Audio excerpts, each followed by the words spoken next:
Hello everyone and welcome back to another industry report, where once again we have a number of publishers who have been very, very naughty indeed. Exclusive. It's a dirty enough word in the games industry, but we tend to get hung up by one particular type of exclusive. The Epic exclusive, the PlayStation Advantage, things like that. But there's another, perhaps even more insidious type of exclusive. The idea of an exclusive license. Industry dominance can bring complacency, and security can spawn an attitude of, if you don't have to compete, why do you have to care? And never has this been more apparent than with this year's crop of exclusively licensed sports games. Madden 21 received the series' lowest ever Metacritic user scores, and of course, in the same year, EA have announced a new 5-year exclusivity agreement for that license. 2K have used NBA 2K21 as a vehicle for next-gen price upgrades, all while, of course, leveraging Kobe Bryant's image to sell deluxe editions, which does feel a bit wrong. And of course EA running actual ads for UFC 4, and they snuck them in a month after release and after reviews. And here's what matters. Even if you don't like sports games, this shows you, it shows me, shows all of us what publishers will actually do when they think they can get away with it. And that's why we must be vigilant. Of course, over here, what do? We cover the game industry on a daily basis, from reports to roundups to deeper looks and what's going on, features and games. So if you would like more of that, we're trying to get to 250k subs. We'd really appreciate it if you click that sub button. And with that said, let's get into the video. A publisher having a market effectively by the throat means that players are essentially held hostage to bad decision making. And we're going to not start with sports. Take The Sims 4. It was recently blessed with another chunk of DLC, this time Star Wars themed. But that was all while dozens of major community complaints with the game remained unaddressed, right? The game is still a bit busted, but hey, at least you can still get Baby Yoda. So with that, it's no wonder that Paralives has really caught on and got people excited. Of course, until Paralives comes out, well, Sims fans can't get an authentic Sims experience anywhere, so they're just going to have to accept the fact that they're beholden to EA, really only caring about what will make the money and being fine with parts of the game being busted. It's a bit like SimCity in a world where city skylines doesn't exist, and for a brief period we were in that world and, well, it sucked. It's the same reason that Nintendo are in no hurry to add all those community requested quality of life changes to Animal Crossing New Horizon. At the end of the day, well, there's no alternative to that game, so why would they worry? We do see across the industry that occupying such a dominant position can bring confidence, and with that confidence comes complacency, and with that, stagnation. Earlier on in this year, EA announced that they had retained the exclusive rights to develop games based on the NFL license. Now, this relationship first started back with Madden 2006, and this renewal will carry EA's exclusive relationship with the NFL license through to 2026. That's 15 years where, if you want NFL, the only choice has been Madden, and, as we said at the start, this year, Madden 21 released to the lowest ever review scores in the franchise's 32-year history.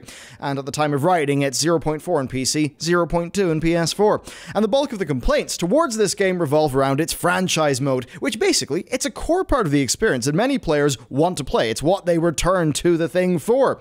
And despite the popularity of that, this may be staggering, but it's only received one minor upgrade since 2015. Of course, these problems are not unique to sports games, but they are particularly prevalent in sports games. For another example, I think you need only look at, say, Assassin's Creed. If you wanted that Assassin's Creed experience, you had to go to Assassin's Creed. And that ended up in a situation where they just pumped them out yearly, and by the time it went to Unity and Syndicate, well, while the games were pretty okay, they didn't really evolve. They didn't really develop in new ways.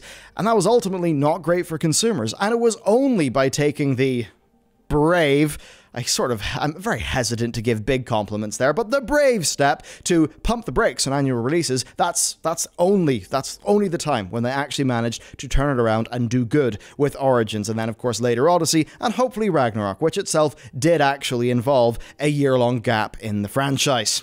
Sports games are a mess and publishers will do what they can.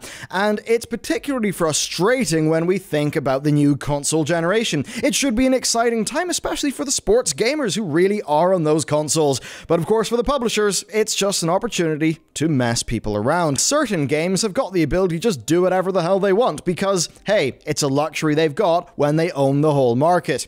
And Take-Two Interactive managed to almost single-handedly spearhead the $70 next-gen pricing using NBA 2K21.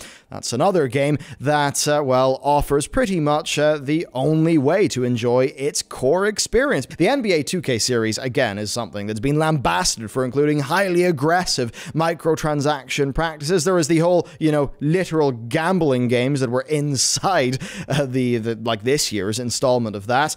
Now, yes, the core gameplay is solid enough, but it's solid enough for people who can deal with the amount of nastiness that happens to surround it. NBA 2K's position within the industry has basically allowed it to dictate price without much fear of repercussion, and like Madden, the series has also become complacent and lazy. Also, there's just something generally unsavory, I would say, about NBA 2K, basically putting the late Kobe Bryant's face on possibly the most, money-grubbing installment of the franchise, on the deluxe edition. It just feels to me like they know how massive of a figure he was within that community and really within, the USA in general. And just the way they're using that, I don't know, it feels a little bit off to me. Now that said, there could just be a deal with his estate or whatever, and that is actually okay and everybody agrees to it. But still, I don't know, it feels a bit weird. Now, just to move past the Kobe bit, I do want to contrast this, especially with the next gen, with CD Projekt Red and what they're doing, because CD Projekt Red is probably going to be having one of the largest game releases this year, right, or in its launch year, with Cyberpunk 2077, okay? Now, what are they doing with that? Because they have a highly unique, extremely polished experience that you're unlikely to find elsewhere. They kind of have the monopoly on the types of games that they do, because they do them so well. And their strong reputation in the industry and incredible game probably means they could get away with murder regarding pricing, or they would try to if they were one of these big publishers who acts in the way that the big publishers do.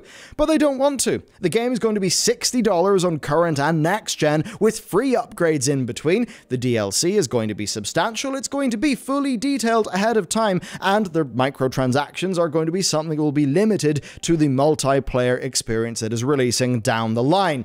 And CD Projekt Red are promising that, they're going to handle all of that with community expectations in mind. So yeah, if any studio could try to cash in their good name or anything like that, it would be them. But they know that would be a bad move, and they don't want to. And I wish that desire to build a strong relationship with their community and to not, to put it pretty simply, take the piss, I do wish that was shared by the other publishers. And I think it's that situation when you look at the sports games where you just see they have those markets locked down and you'll see they will do whatever the hell they want. And there is no better example of that than the next one in this video. Something we've been regrettably conditioned to accept is the idea that there's always going to be a new low, and it's really tiresome having to be so cynical all the time, but we're consistently proven right, and case in point, EA recently had to apologize for running advertisements during matches of UFC 4. These adverts would appear briefly as UI overlays during replays in-game. Yes, during your in-game replays, when you're playing your match. They raised a larger question here, though, right? Why on earth would EA think that fans who purchased, installed, and launched UFC 4 would be okay having their match be interrupted by an advert for Season 2 of Amazon's The Boys? And this brings me to a little bit of a side point. Here's the thing, sports fans are conditioned to accept certain things. They are used to seeing, t-shirt sponsors in a game of football, or, the analyst's desk being sponsored by MasterCard. I think that's something that happens in esports as well. Or, the replay, right? The replay camera is sponsored by some sort of brand. And that means that these big publishers think that sports fans will accept those things in video games, even though in other realms of video games, we would not be okay with that. Imagine if I was playing World World of Warcraft Shadowlands, as I do plan to. And when I was going to teleport to Oribos, my teleportation was sponsored by Season 2 of Amazon's The Boys. I would not be pleased by that. Of course, sports collecting cards, be it baseball cards, which are big in the USA, or soccer collecting cards, which are very big elsewhere, well, those are something that people are used to.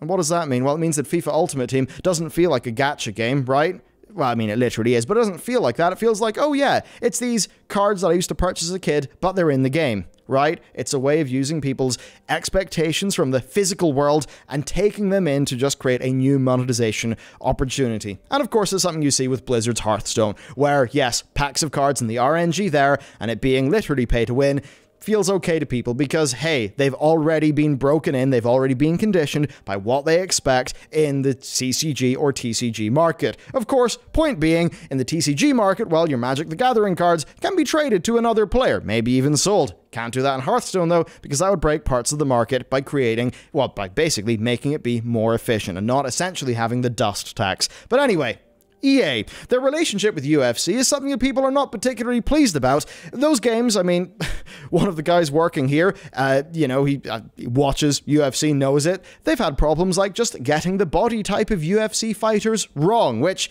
if you know mixed martial arts, is a pretty big thing to get wrong. Those games have really been quite heavily criticized over the last while, and with things like this advertisement, players are not particularly happy, so they will be very happy to know that, yes, UFC is yet another exclusive license, and clearly not having to worry about competition appears to have given EA a lot of misplaced confidence that they can just get away with lazy releases. And I don't mean lazy on the parts of the developers. The developers, I think, obviously mean well, but again, they're tied in to a release schedule that EA tells them they have to follow.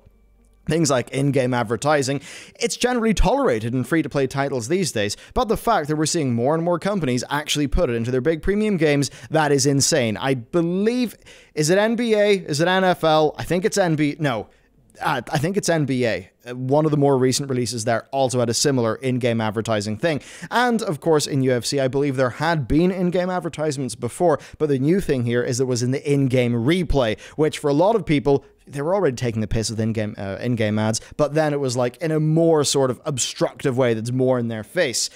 But yeah, EA thought they could get away with it, but no, the community was rather pissed. They got a Reddit thread with a massive 90k upvotes, and EA were forced to take the thing down. And of course, we should note here, these adverts were only added a few weeks after the game's release, and therefore, they were not mentioned in reviews of the game. So yes, EA snuck it in.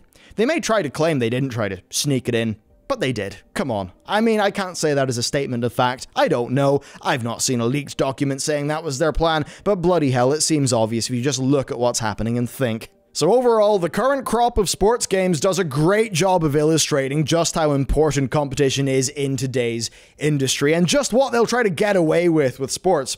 And oddly, there is one exception here. FIFA, and that's because there is competition from PES, Pro Evolution Soccer, and as such, FIFA 21 is maybe one of the more okay behaved of EA's offerings this year, though that's a very low bar, and of course, it's entirely held up by FIFA Ultimate Team, which in many ways is just gambling for children. And there's something that I didn't particularly appreciate a while ago. You see, recently, I decided to watch the Eric Andre show, and you might be thinking, where the hell's this going? Well, that's on All 4. Channel 4 is a sort of terrestrial television network in the UK and Ireland, I believe. I don't know if they're anywhere else, but what that meant is that I was getting what I would call normie advertisements. I mean, I don't watch television anymore, but that's where I had to watch that. And all of the ads that I got for a while were on sports gambling. It was like Sky Gambling, you know, and they had this advertisement about how to gamble responsibly and all of this stuff.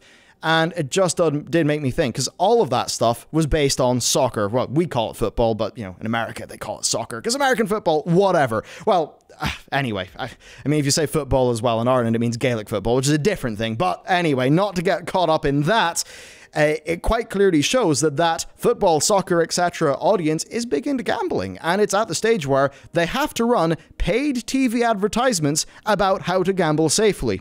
And then you think about FIFA Ultimate Team, you do think about all that stuff, and it's just like, yeah, come on, this is obviously what's happening. So, FUT sucks, right? FIFA Ultimate Team sucks. But here's going back to my point. EA are a bit more reasonable with the FIFA games, and they tend to be a little bit better with how they develop them as compared to some of the other sports games. But EA are actually being shown up this year by PES, because PES is doing a $30 season update, where Konami, and good heavens, I'm about to say an okay thing about Konami, this is a very bizarre timeline, Konami are taking a year off, right? They're not doing a big mainline release, so instead of just doing a $60 roster update, they're doing a $30 season update. And I might still think that's a bit of a rip-off for all that's being done there, but it is a situation where, in the past, EA have actually just put out, basically, roster update entries of FIFA for a new year, and, I mean, yeah, that's something where they've charged $60 for it, and it's not really been worth it. So it's funny to see Pro Evolution Soccer, the competition in the football game market. Of course, it doesn't have as many licensed teams and things like that, but it's funny to see them, by Konami of all people, be slightly more reasonable and actually take a year off to actually prep for the next gen. And then tellingly, I'd also say FIFA 21's Bare Bones Legacy Edition is selling for $60 on Switch, where PES doesn't yet have a presence, and the Legacy Edition of that game is, yes, little more than a roster and kit update. It's not really great value for money. And really, cracking the sports genre to allow for more competition and variation in games would only, it would be a bad thing for the big publishers, but it would be a damn good thing for customers. But it's probably something that won't happen again because of the huge amounts of license money that are thrown around. I mean, hell, EA's new Madden deal also covers non-simulation titles, so you can't even have an arcade-style American football game. Corporate overlords say no. Still, it's bound to boil over soon. I mean, with publishers' complacency, their general disdain for their audience seeing them as just a big pile of potential money, it's on full display, and I think the resentment is actually coming back from core consumers at this stage. I mean, remember the silly basketball gambling we covered a while back? The other stories of in-game ads? This stuff is catching on. People are now talking about it. I think, though, the question is, will the companies actually be punished by the free market? Because here's the thing, if you're watching this video, you're probably a core gamer. And you know what? That means that in the market of some games, you're relevant. I'm relevant. But in the world of sports, where it's on consoles and generally, I think, is more of a fair weather audience who, they just want to play their annual releases of their sports games, which, by the way, is totally fine, and I hope they have fun. But are they going to be as clued into these things? Are they going to know that actually they can have a voice, they can say that this is bullshit, and they can, just continue to play last year's entry of a sports game, boycott the current year's entry, and instead of doing FIFA Ultimate Team or whatever type of mode that's got all the microtransactions, maybe just do what I remember doing back in the day with my friends, which is, doing a local or multiplayer game with, just a 1v1 of the football, where you don't have players who are cards that you trade or whatever. I don't know. It's a wild situation. Anyway, that is our journey into the hellscape of sports games and what it really shows publishers are willing to do to you. That's it for today's video. Of course, be sure to subscribe and all that stuff if you want more content. We sure are planning to make a lot of it. And with that said, I'll see you next time.